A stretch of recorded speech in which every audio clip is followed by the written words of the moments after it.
been everywhere. I can't even tell you the states that we haven't been. Probably would be easier going to colleges and speaking about our experiences and just talking about don't ask, don't tell and what happened. And just, slowly as marriage equality was happening, we were on the front lines trying to win over the hearts and minds of every single person that we talked to and let them hear our story. And that's kind of what we've done. And so, the interesting thing about all this is that, in 2015, OSU had asked me to come and headline their TED Talk called The Human Narrative. So TED Talks are a pretty big deal. When you do them, number one, it's very, very meticulous. Like they take a speech coach with you. They don't want anybody to get up there and fumble it. So they literally almost make it foolproof where they go through and make sure that you can speak well and that you're going to deliver and you're not going to fidget, you're not going to stutter, you're not going to use the same words. Like they go through all these preparations. But they had reached out to me and said, we would love you to come and do this TED Talk. And I would be the headliner of it, meaning that all the 20 or so TED Talks would lead up to me being the last one, which is a lot of pressure, and they wanted me to talk about trusting and empowering your voice and what I've done with activism and standing up in front of the Republican debate and doing what I did. And so I told a lot of these stories in front of this auditorium of 4,000 people at The Ohio State University and got a standing ovation for that. And it was like a high point of my life. And so I talk about that. That's kind of the first chapter of my second book. They talk about the preparation of that talk, how important it was for me to do that just perfectly. So that way everybody knows, how proud I was to do that and to stand up and talk about empowering yourself to make change. And then all of a sudden I'm like, now it's like a record screech. And here we are in 2019 when OSU is trying to silence me. And that's not going to work out well for them, and it's kind of funny because my husband, this is some of the stuff that isn't really known, is my husband worked for OSU at the time all this happened. He worked for Human Resources.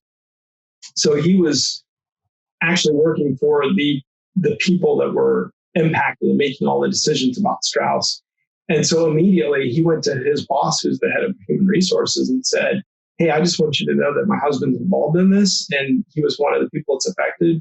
And we were immediately like, what is going to happen? Because I actually have the video. It's kind of funny because we have Nest cameras in our house, like security cameras. I have the video where I saw Strauss on TV in 2018 during a news thing where we're working out and I see his face and I'm like, Jesus Christ, and I'm like, I just like, it hits me. I'm like, that's the guy that did it to me. And Josh had heard this story, but all of a sudden his world came crashing down because he had been dealing with all this Strauss stuff. He had heard it. He had known about it. And I didn't know anything about it. I had heard a doctor molested wrestlers. To me, I didn't make any association with that because I wasn't a wrestler.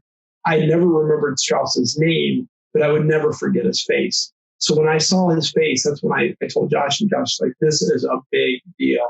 He's like, and I said, I know that I have paperwork. And he was like, they're telling everybody there's no proof. And he's like, if you have paperwork, oh my God. He's like, and he's flipping out because he's trying to think, how does this affect my job? What's going to happen? So he texts the head of their HR, kind of their person, and says, my husband's involved in this. So all of a sudden, and again, this is kind of not really so public yet. Now it is, I guess. But anyway, he gets a text back from the head of Human Resources, who's one of the top people there, reports directly to Drake. And she accidentally texts Josh, and she said, is Stephen Hill his spouse? With a question mark. And then Josh doesn't answer her. We thought, what the heck was that about? And she was like, I think I know what's going on. Is Stephen Hill your spouse? And he's like, yes. And she said, did he find his paperwork yet? This is when I was asking for my paperwork. And he said, no, but we're only halfway through the boxes. So that's when now, knowing what I know, it starts to feel really yucky because the head of Human Resources is texting somebody else about me to somebody, accidentally text my husband and asked me, did we find our paperwork yet? There's no provision in the law that allows her to say, oh, you found it? Okay, now we don't have to send it to you. There's no reason that she should ask that question to Josh or me. But then worse than that was later on when we got my paperwork, they spelled my name incorrectly back in the 90s. They spelled it Steven. I never spelled it like that. It's PH. It's always been that way. And so when she wrote that text to Josh, she said, is Stephen Hill his husband? Spelled it exactly like my paperwork from the 90s. So either she's psychic or she just misspelled my name exactly the way it appeared on the paperwork that I was asking for, or that paperwork was sitting right in front of her as she was asking us if we had found it yet. That just sucks. That feels really crappy. It feels really gross. And it feels like that there's a lot of scandal going on, and again, maybe this stuff will be proven in time, but the bottom line is that, I just think that the circumstances look really, really bad for them, that this stuff, they would have to explain to me, why they didn't give me that paperwork for 5 months. They'd have to explain to me how she psychically knew I was the Hill and not the Snyder, because Josh has always been Snyder Hill. So somehow she guessed that I was Stephen Hill, that my last name was the Hill part, if she didn't have my paperwork in front of her.